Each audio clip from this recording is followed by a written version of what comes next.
Hey, architecture firm owners and emerging leaders. Get ready for unparalleled insight into the development of a world-class architecture firm and a worldwide organization driving the digital transformation of the design and construction industry. With Build Smart, the podcast that's changing how our profession operates. We share the incredible stories behind innovation in the building industry with my friend and co-host, Patrick McLeamy, FAIA, former CEO of the international architecture firm, HOK. You know, Yamasaki's office or firm lasted during his lifetime. And when he passed away, I think that was the end of the Yamasaki office.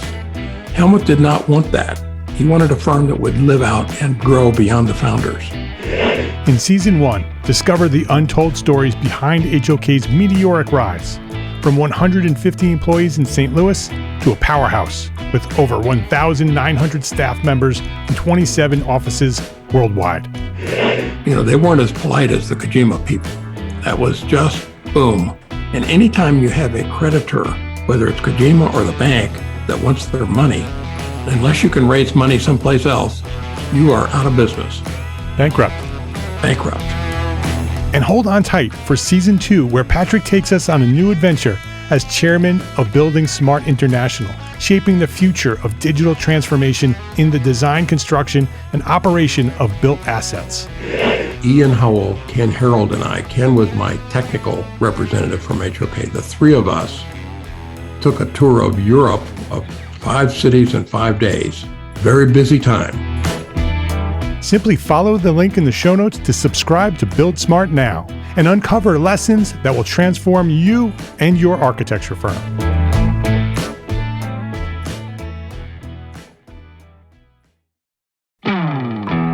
Hey, architecture firm owners and emerging leaders. Get ready for unparalleled insight into the development of a world-class architecture firm and a worldwide organization driving the digital transformation of the design and construction industry. With Build Smart, the podcast that's changing how our profession operates. We share the incredible stories behind innovation in the building industry with my friend and co-host, Patrick McLeamy, FAIA, former CEO of the international architecture firm, HOK. You know, Yamasaki's office or firm lasted during his lifetime. And when he passed away, I think that was the end of the Yamasaki office. Helmut did not want that. He wanted a firm that would live out and grow beyond the founders. In Season 1, discover the untold stories behind HOK's meteoric rise, from 150 employees in St. Louis to a powerhouse with over 1,900 staff members and 27 offices worldwide. You know, they weren't as polite as the Kojima people. That was just boom. And anytime you have a creditor, whether it's Kojima or the bank, that wants their money, unless you can raise money someplace else, you are out of business. Bankrupt. And hold on tight for Season 2, where Patrick takes us on a new adventure as chairman of Building Smart International, shaping the future of digital transformation in the design, construction, and operation of built assets. Ian Howell, Ken Harold, and I, Ken was my technical representative from HOK. The three of us took a tour of Europe of 5 cities in 5 days. Very busy time. Simply follow the link in the show notes to subscribe to Build Smart now and uncover lessons that will transform you and your architecture firm.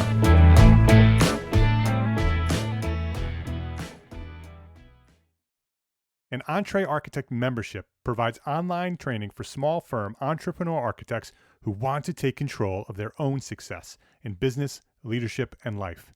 And now, through Cyber Monday, November 27th, 2017, we're offering a one-time opportunity to join Entree Architect as a lifetime member for less than $500. Visit entrearchitect.com right now to join. You are listening to Entree Architect Podcast, and this is episode 195. Welcome back to the Entree Architect Podcast. My name is Mark R. LePage, and this is the podcast dedicated to a successful life as a small firm architect. Whether you have plans to someday start your own firm, whether you're in the process of launching a startup, or you might be an experienced small firm architect just trying to make a difference, this podcast is for you. My goal is to inspire you to build a better business so that you may pursue your purpose with passion and live the life of your dreams. We all have our strengths and we all have weaknesses. But if we focus on finding and developing and building on our strengths rather than trying to fill in the gaps caused by our weaknesses, we'll be more successful. We'll have more impact and influence on those around us. We will enjoy greater fulfillment and, quite simply, we'll live a happier life. This episode, Charette Venture Group's strength and leadership expert Erin Poppy drops by the show. This week at EntreArchitect Podcast, how to use StrengthsFinder to find your place in architecture. This episode of EntreArchitect Podcast is supported by our platform sponsors, FreshBooks, BQE Software, ARCAT, and Charette Venture Group. And I'm going to share a little bit more about these great companies later in the show. But as we get started here, just take a quick note to schedule some time this week to go visit each one of them and let them know that you appreciate them supporting you, the EntreArchitect community. Erin Poppy, welcome to EntreArchitect Podcast. Thank you, Mark. Thanks for having me. It's great. It's great having you here. Let me tell our audience a little bit about you. As Charette Venture Group's leadership and strengths expert, Erin facilitates the development of strategies that allow teams to focus on and invest in their unique abilities. Before joining CVG, Erin revitalized the StrengthsFinder initiative at Kansas State University and presented on strength engagement at Gallup's inaugural Clifton Strengths Summit. So she's the real deal when it comes to StrengthsFinder. So this is a topic that I love, and I know, Erin, that you are passionate about this topic. So I'm really excited about this conversation. This should be a lot of fun. Before we get into StrengthsFinders themselves, I want to know a little bit more about you. I want you to go back to where you sort of discovered what you're passionate about and give us your story to where you find yourself today. Well, of course. Well, for me, it kind of all goes back to Kansas State University. I am the daughter of an architect who graduated from K-State in '92. And, I had a very wildcat start to my life. My parents were married on campus in Danforth Chapel, had their reception in the Student Union Ballroom, and quickly whisked me away to Washington, where my dad started working for a small to mid-range design firm at the time, HKP Architects in Mount Vernon, Washington. So I was raised in the architecture world. I remember going to HKP on off days for school and wandering around and looking at all of the models, looking at all the samples. My dad took me to construction sites to see his work in action. And I remember just being so overwhelmed by the talent that came out of HKP and architects like it, that when I came to K-State, it wasn't difficult to make friends within the architecture world. Now, I should say I'm not an architect. I didn't study architecture. I actually studied journalism and mass communications as a bachelor, and then got my master's in public administration shortly after. But I always had roots in the architecture community. I knew the language, I knew the purpose, I knew the value. And then, like you said, a short time ago, I got involved with K-State Strengths and started to really invest in learning how to talk to people about what makes them unique, what makes them valuable, what they bring to the table, and getting them to own it. And shortly after I graduated with my master's, I got connected with Todd Redding over at Charette Venture Group through my father, because they were working together on some projects. And Todd and I got to talking about strengths and realized that there was a real need for this kind of conversation within the architecture industry, within these communities, within these firms. Because we genuinely saw, and I saw it personally with my dad, and Todd sees it with the clients and the connections he makes within the field, That for as needed as architecture is, we struggle to communicate that need and that value. We struggle to own the talents that we bring to the table because they don't look like the person who's sitting next to us. And I cannot tell you how fun it is to be able to talk to people day in and day out within the architecture field and outside of it too about what makes people great. There's nothing like it, really. Yeah, nobody likes talking more about their strengths, than anything else, right? I mean, that's the one topic that people love to talk about more than anything.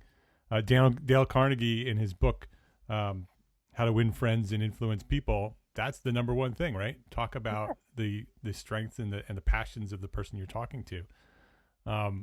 So I could imagine it's a very enjoyable, fulfilling life, sort of, sharing these secrets of StrengthsFinder and watching the light bulbs, pop open above people's heads. They're like, whoa, that's me. And this is how I can apply this. And so I can imagine it's a very interesting story. Let me just give a little bit of background with Charette Venture Group. If anybody doesn't know, Charette Venture Group is a venture capital firm started by an architect, Matt Ostanek, who developed a software called Submittal Exchange.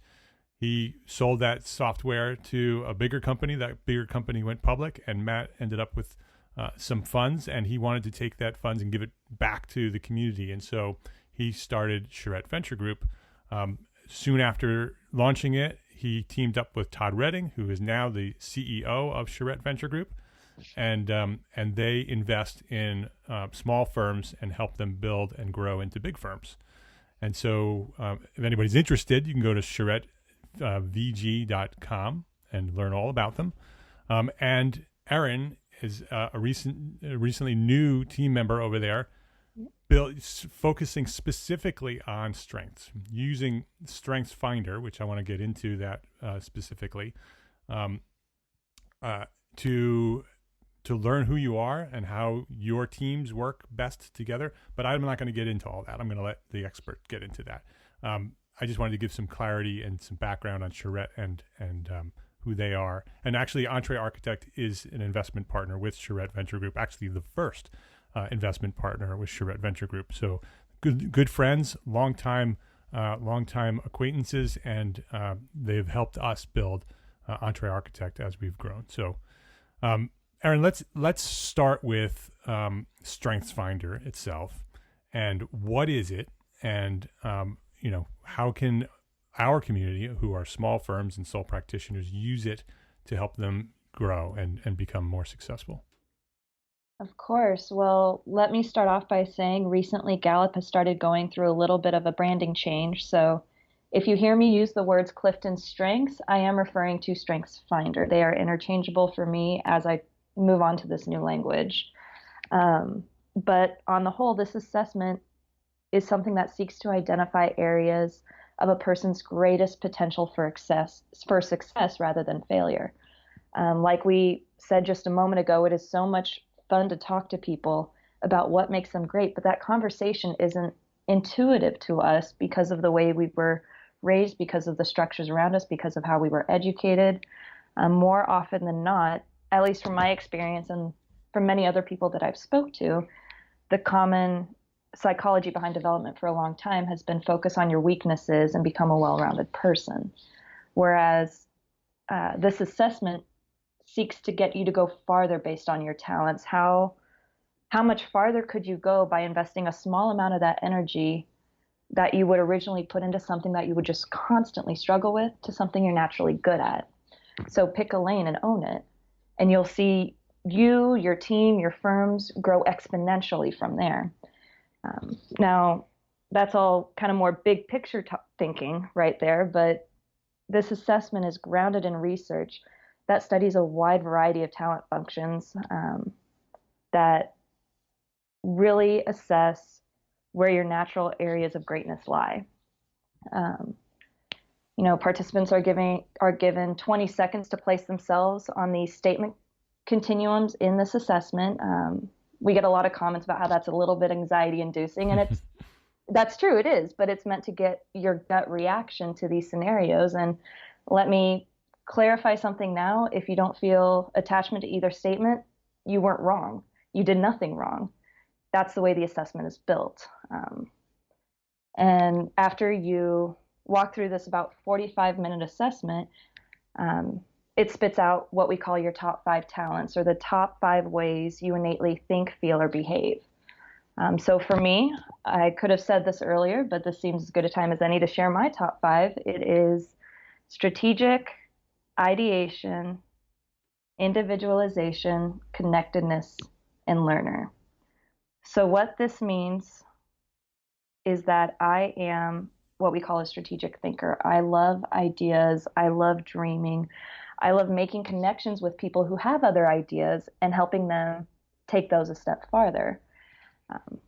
Now, what my top 5 also tells you is that I am not very talented in what we call executing themes, or talents that help you get things done when you're supposed to get them done. I'm a dreamer, like many of you. I am a thinker, like many of you. I struggle to be a doer, but at least having this assessment in front of me helps me to put language to that behavior so that I can better communicate it with my peers or my teammates to say, hey, look, here's where I am of value to you. I can come up with your ideas. I can come up with the reason we're doing it. I can create a story for you that will help get other people to buy into what we're doing. But don't ask me to run the numbers on this, because that's not where I'm good. It's not what I want to do. And it's incredible the kind of power that comes from being able to verbalize your worth. And that translates not only within your firm, but to all areas of life. You start to become more confident, more sure. You start investing your time in areas that bring you fulfillment, bring you enjoyment, rather than drain you on a daily basis. And you become much more capable of leveraging other people in the way they can best serve a common goal. The assessment through Charette Venture Group, you've done over 100 now, right? Mm-hmm. Yes, we have. And are you? Yeah, obviously you're seeing patterns. Are most architects similar? Many architects are fairly similar, yes. As one can expect, certain industries tend to cultivate certain types of talents or personalities or whatnot. And within this field so far, we found that there is a prevalence of what we call strategic thinkers and executors in the field. All talents are separated into 4 domains: executing, influencing, relationship building, and strategic thinking. And our results tell us that architects are really good at not only dreaming up, ways to innovate or fix things for the future, but they're good at doing it too. Now, where the gap is that they're not great at communicating that impact. They're not on the ball with getting people to understand their worth. And that's really the challenge we're finding at CVG is, how can we frame this discussion to encourage architects, regardless of their top 5, regardless of their position, regardless of their organization? How can we frame this discussion to get them to not only own what they do well, but adapt to fill those needs? Yeah, I would think that I mean, there's a common refrain through architecture that that architects are misunderstood. That there's this gap between what we do and what the world thinks we do. Yeah. And that's what you're saying, is that yep. There's a gap there, that we're really good at dreaming and we're really good at executing, but we're not very good at explaining what we do or communicating our worth to the world. And so not only individually we're seeing that, but we're seeing that in the entire profession. That's something that we see as a weakness for the entire profession. And so by understanding that, now we can develop strategies on how to fix that. Yes. So what I'd love to do, and I think this might be fun, is I could share my 5 strengths, because I took the assessment, and maybe you can sort of show as an example with me on what you would do with a potential CVG partner in working with Strengths. Does that sound like a good idea? It sounds fun to me. Let's do it. Let's take a quick break here to say thank you to our platform sponsors here at EntreArchitect: FreshBooks, Core by BQE Software, ARCAT, and Charette Venture Group. FreshBooks makes it simple to send invoices, post your expenses automatically, track your time for your whole team by project, and get organized with reports, communication, and notifications. My absolute favorite feature in FreshBooks is the automated invoice reminders. I love this. I think sending invoices and getting paid is one of those barriers to our success as entrepreneur architects. Who has time, right? But if we don't get out the invoices, then we don't get paid, right? Well, FreshBooks makes it easy to send out your invoices and get paid online with a click of a button.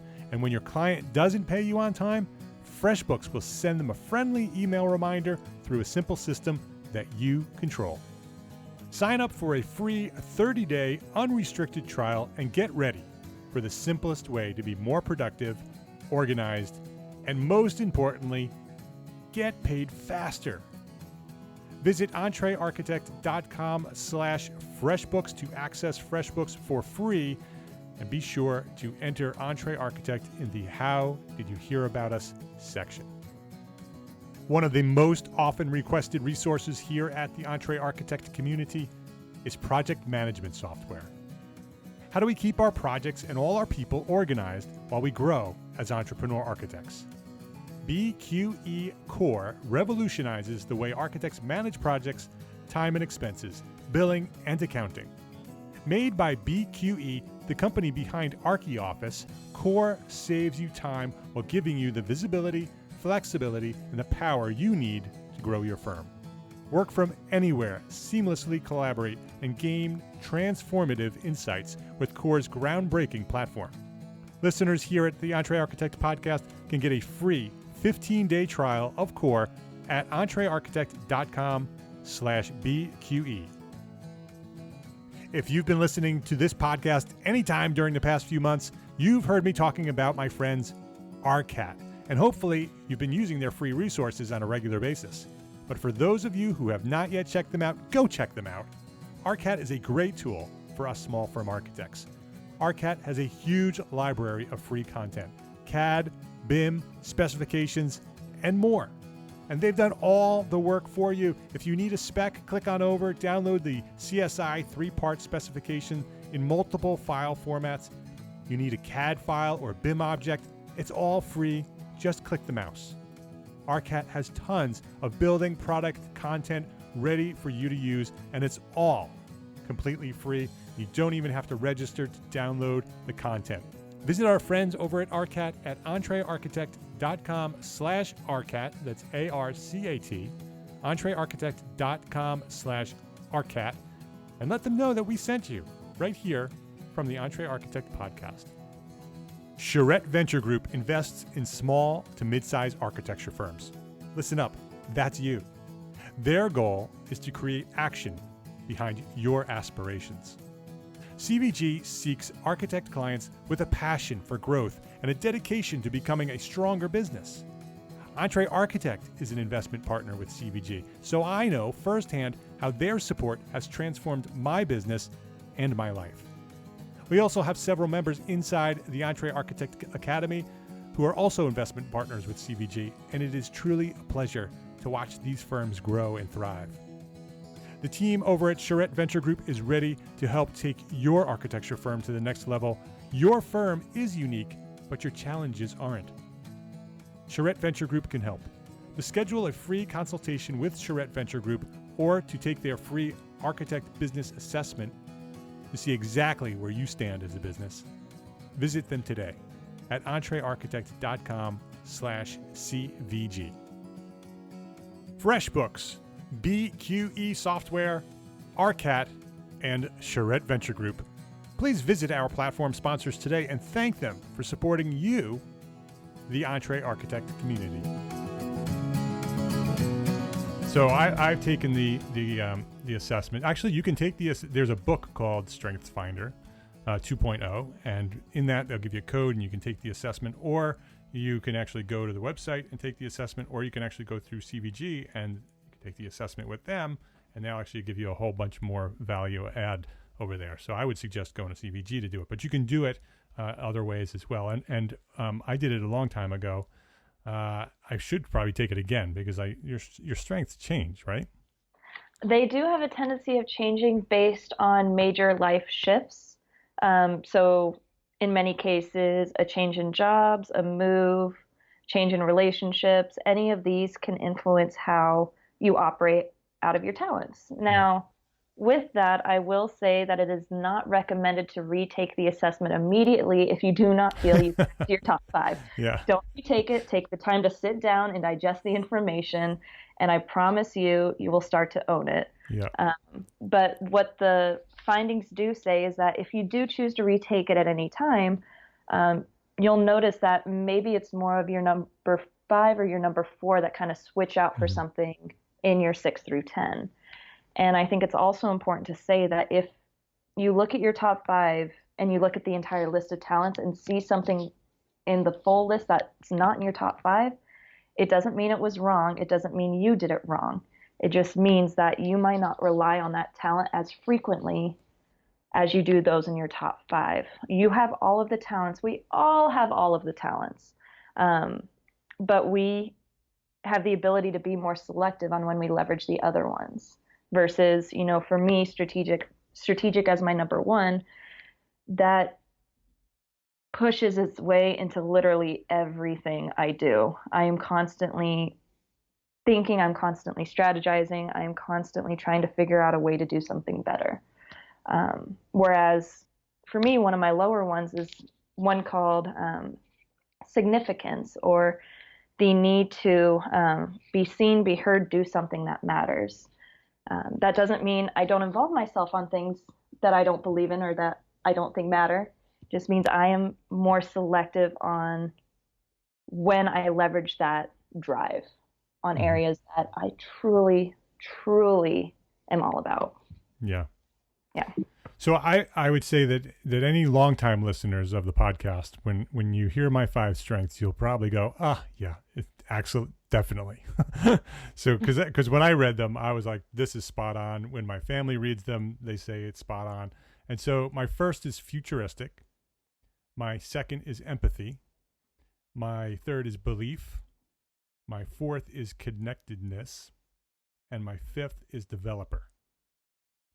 And so futuristic, empathy, belief, connectedness, and developer definitely describes me from my point of view.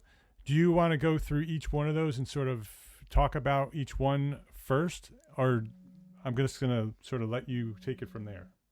That sounds good to me. I would love to walk through each of them.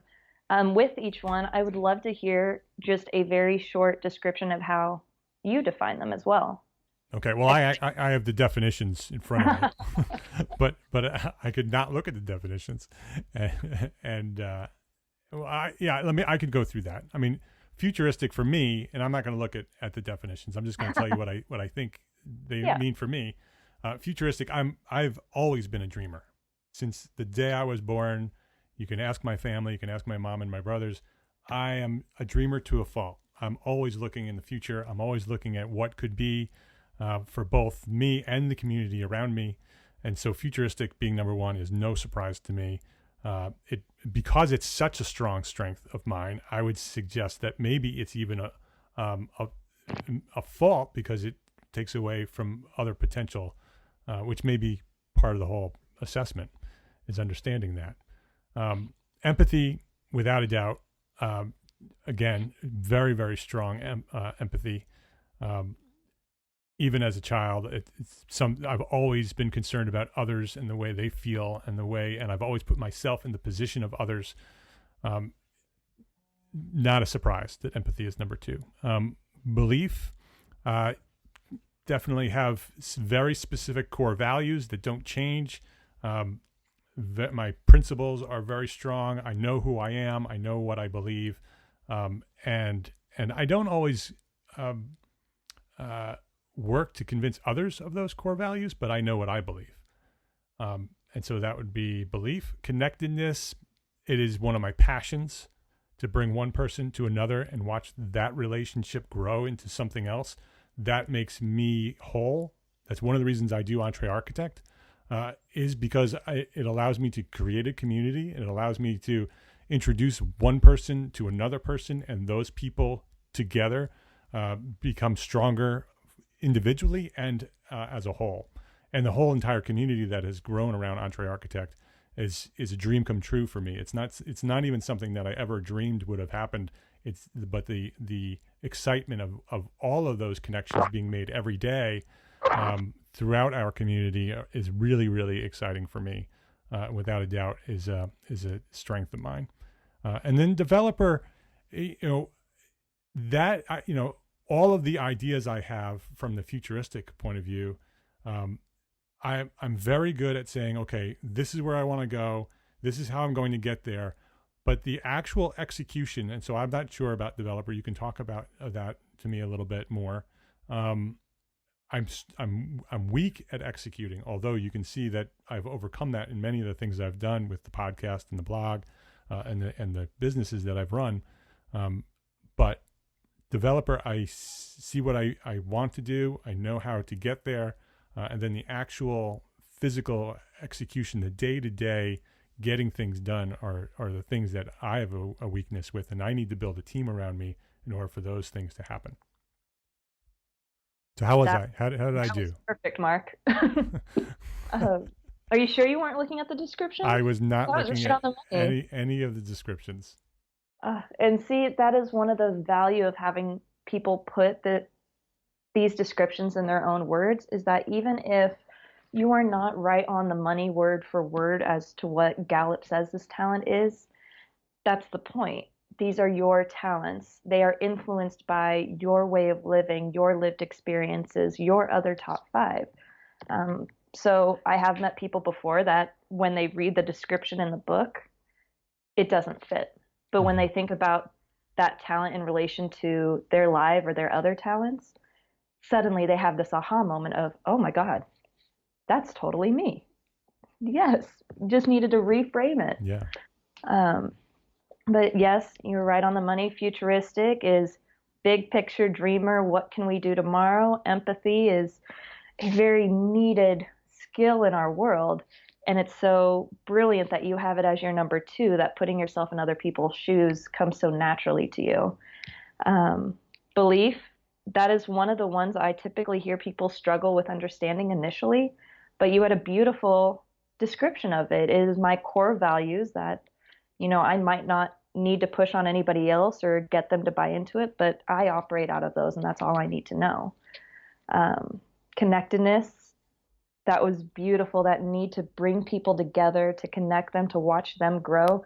I have connectedness as my number 4 too, and that was an aha moment for me hearing you describe it like that. Actually went, I wonder how many people left in this week that I can connect to each other by Friday. Yeah, you'll see that happen. If you go out of your way to introduce somebody to someone else and then they blossom into something else, it'll give you fuel. That's enjoyment. It is so much. It's so exciting.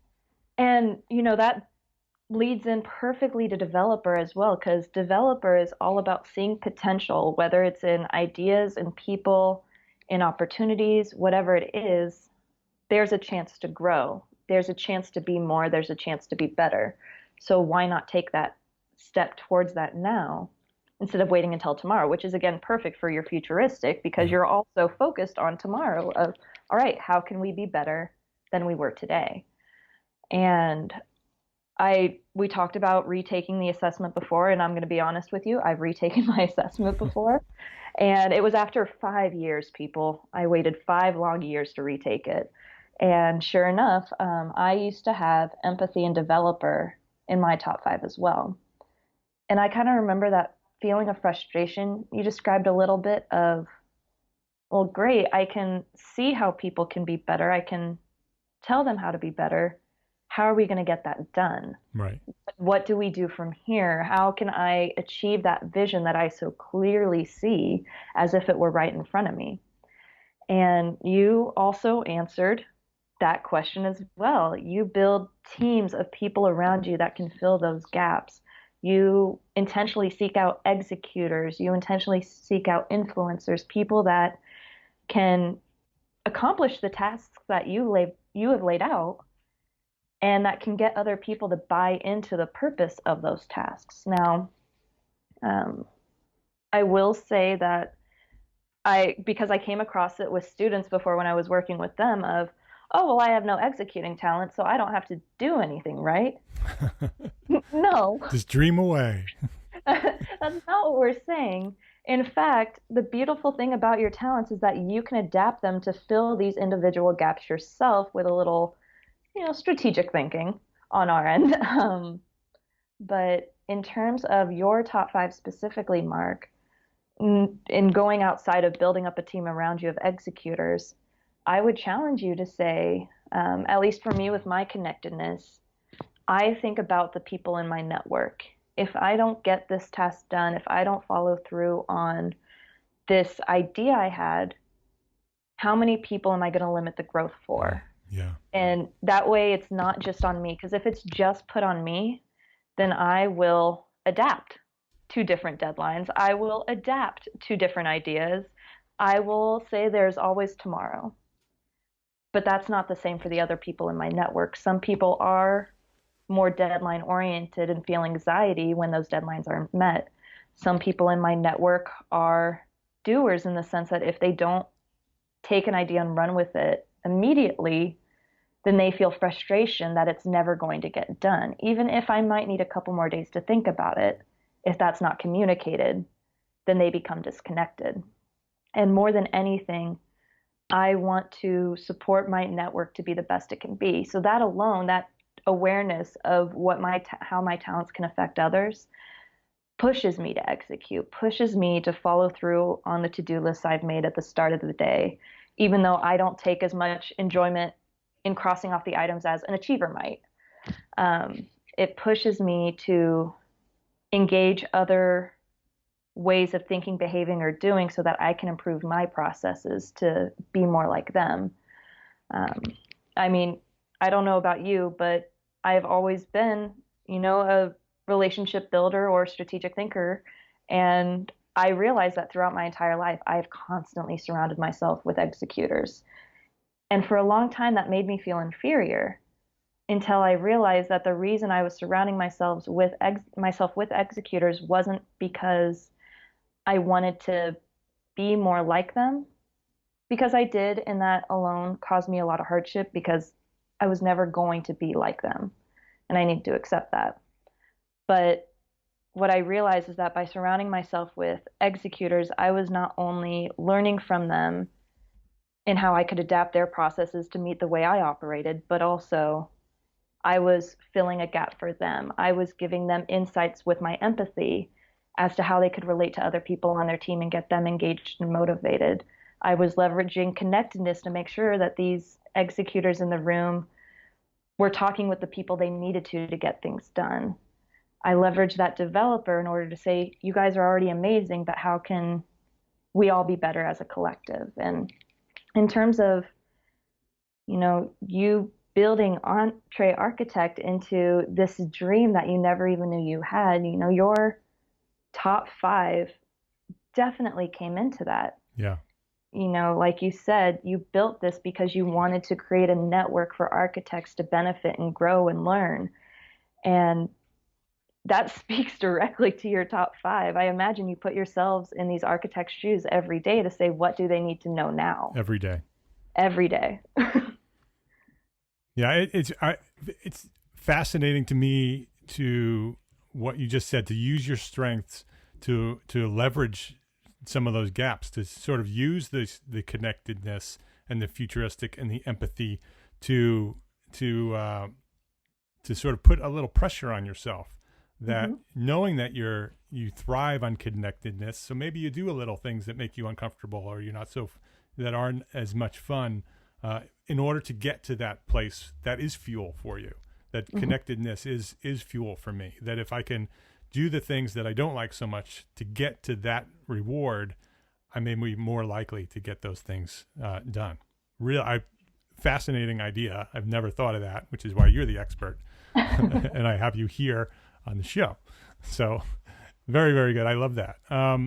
The other thought that I had was that, with sole practitioners, I think a lot of sole practitioners who don't want to grow, that they want to stay sole practitioners. And I think there's a very large segment of architects in the Entree architect community who are sole practitioners by choice, and they don't want to grow. They like the flexibility. They like the ability to do what they want when they want to.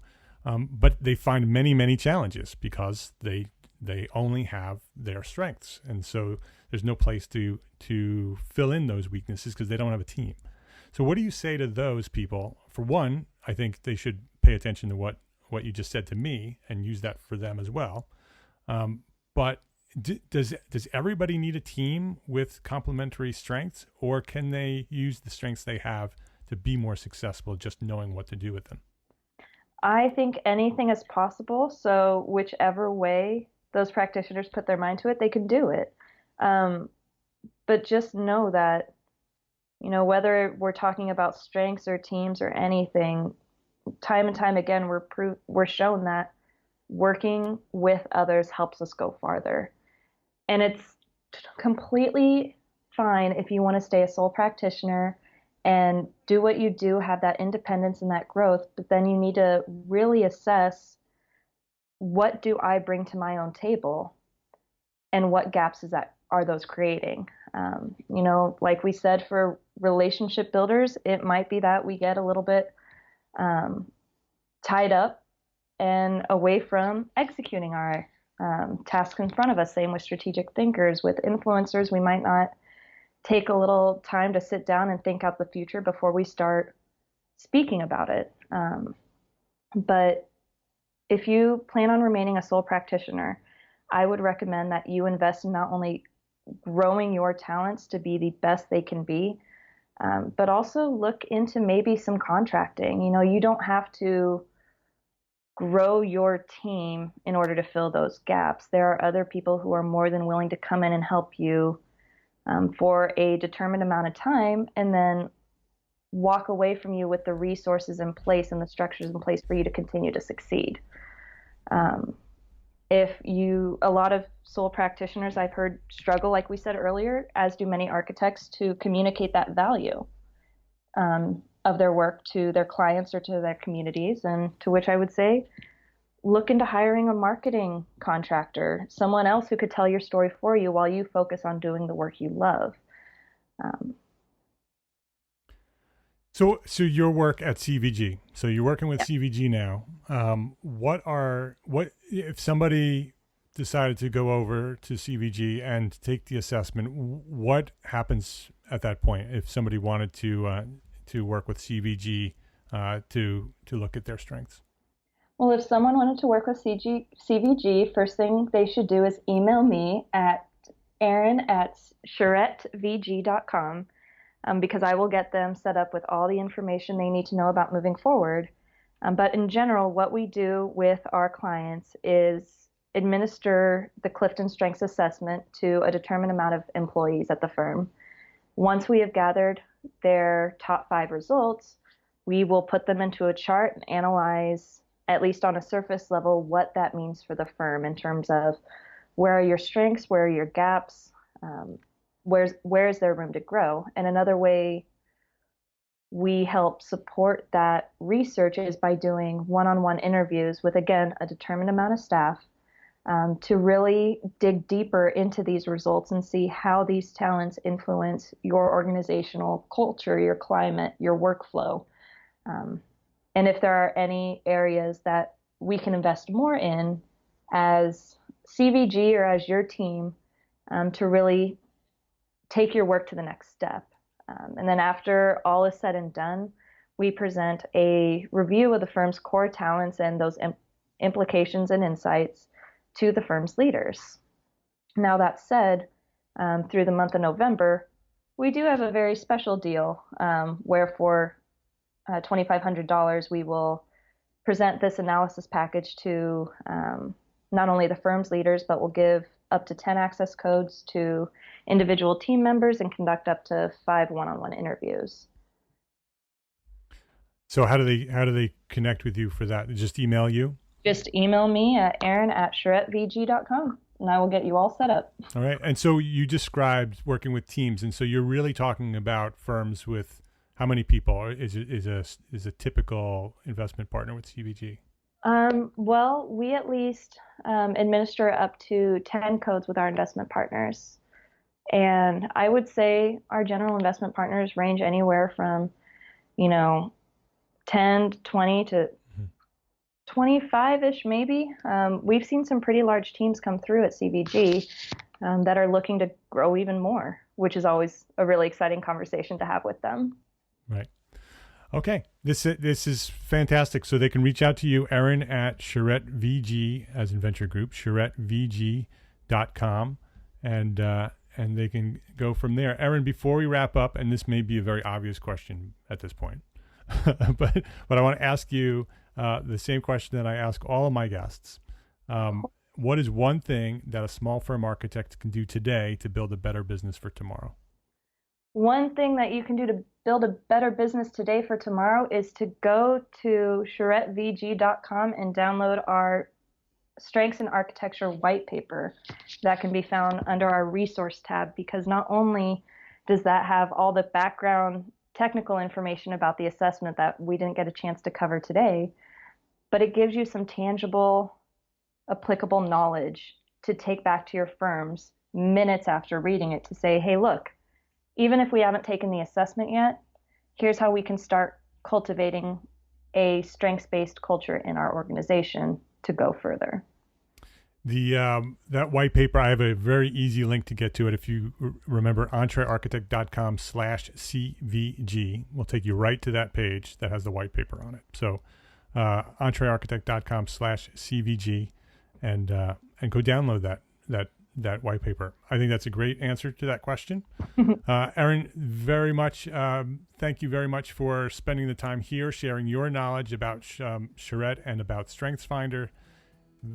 Very interesting to me. I'm looking at my top 5 strengths in a very different way, so I appreciate that.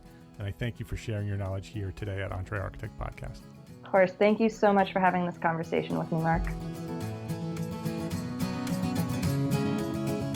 If you liked what we shared here today and find any value in anything we're doing here at Entre Architect, I ask you to share this episode with a friend. That's the only thing I ask. This is a free podcast. We're sharing free knowledge here.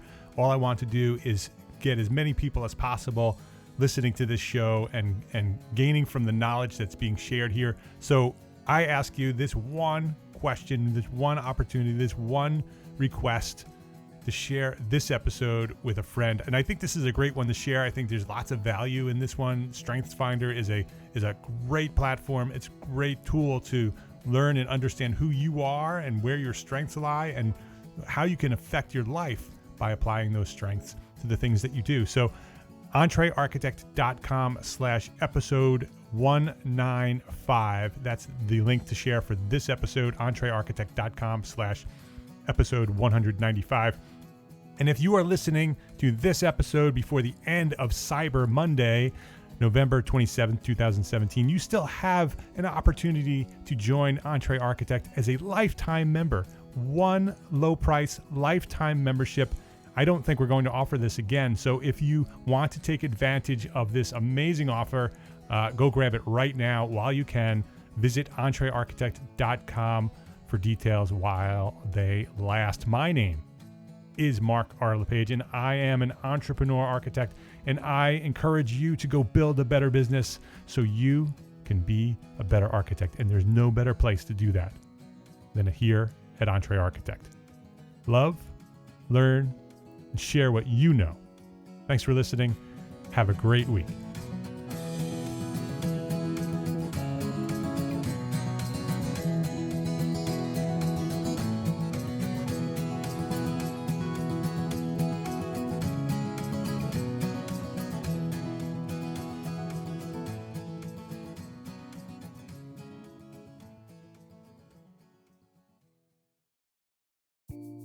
Imagine earning continuing education credits while doing exactly what you're doing right now.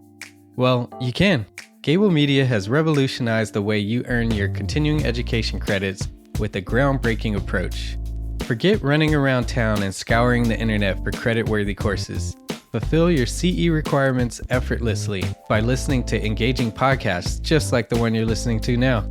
Our podcasts are designed to educate, entertain, and inspire, all in a user-friendly environment. But wait, there's more. Architects, Gable Media is also approved as an AIA continuing education services provider. Upon completion, we handle everything, from reporting your hours directly to the AIA to storing your certificates in your personal Gable Media profile for your self-reporting needs. So follow the link in the show notes and start earning your credits in the most innovative and entertaining way possible with Gable Media. Attention architects and creative minds, get ready to supercharge your brand with Build Your Brand, the podcast that's unlocking the secrets of branding success for creatives. Hey there, it's Mark Arlepage, founder of Entre Architect, and I'm inviting you to join my friend, architect marketing expert Jeff Eccles at Build Your Brand podcast, where he explores the captivating stories of the world's top brands and transforms their lessons into powerful moves for small firm architects and creatives like you.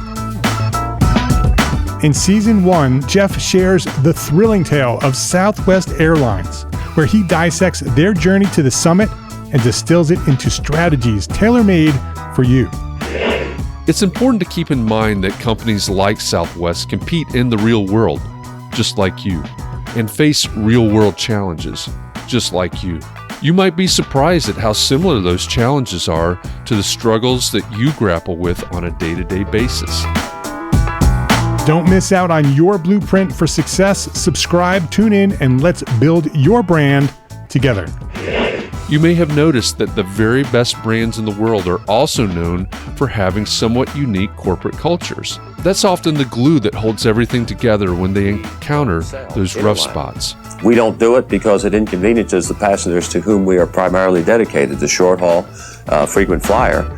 Follow the link in the show notes to subscribe to Build Your Brand today. Remember, no matter the size, the journey's the same. Your brand's journey to the top starts here.